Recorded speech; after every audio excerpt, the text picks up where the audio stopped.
Hello guys, ഞങ്ങളിന്ന് ഒരു night drive പോകാമെന്ന് പറഞ്ഞിട്ട് ഞങ്ങൾ ഇറങ്ങി. അപ്പോഴാണ് എൻ്റെ ഹസ്ബൻഡ് എനിക്ക് ഈത്തപ്പഴക്കുരു തന്നത്. മോൻ പറഞ്ഞ് യാസിമാമനെ വിളിക്കാമെന്ന്. ഞങ്ങളങ്ങനെ യാസിമാമനെ വിളിക്കാൻ കൂടി പോയി. അങ്ങനെ യാസിമാമനെ വിളിച്ച് പാർക്കിൽ പോയി. അപ്പം നോക്കിയപ്പോൾ ഉമ്മാനെ കാണുന്നില്ല. ഉമ്മ ഇവിടെ, ഉമ്മ മുല്ലപ്പൂ പറിക്കാൻ ഫസ്റ്റ് ഓടി. ഞാൻ ഏറ്റവും ബാക്കിലായി പോയി. പിന്നെ ആകെയുള്ള സമാധാനം ഉമ്മ പറിക്കണ മുല്ലപ്പൂ എനിക്കും കൂടി ഉള്ളതാണല്ലോ എന്നുള്ള സമാധാനം. അങ്ങനെ മുല്ലപ്പൂ പറിക്കുമ്പോൾ കിട്ടണ ഒരു സാറ്റിസ്ഫാക്ഷൻ ഉണ്ടല്ലോ, അത് വേറെ ലെവലാണ്. ഉമ്മ പറഞ്ഞു ഈത്തപ്പഴം മഞ്ഞ കളർ അയക്കണേ. അപ്പോൾ ഒന്നും നോക്കിയില്ല, ഉമ്മാൻ്റെ ബാക്കിൽ ഞാനും പോയി. മരം പിടിച്ച് കുലിക്കാൻ ഒരു ശ്രമം നോക്കി, മരം പോയിട്ട് ഓല പോലും അനങ്ങിയില്ല. അപ്പോൾ ഓല പിടിച്ച് കുലുക്കി 5-6 ഈത്തപ്പഴം വീണ്. ഉമ്മ ഈത്തപ്പഴം പെറുക്കി. ഉമ്മക്ക് നല്ല പൊലിവ്.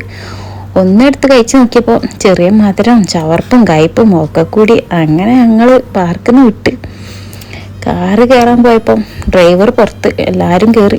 ലോക്ക് തുറന്നിട്ട് അങ്ങനെ ചായ കുടിക്കാമെന്ന് വിചാരിച്ചു. എനിക്ക് കിട്ടിയതോ ഒരു സോഡ. പിന്നെ അതങ്ങോട്ട് കുടിച്ച് റൂമിലേക്ക് വിട്ട് ഞാനൊരു ഗുഡ് നൈറ്റും പറഞ്ഞ് അങ്ങനെയൊക്കെ ഇന്നത്തെ അങ്ങോട്ട് കഴിഞ്ഞു. Okay, bye guys.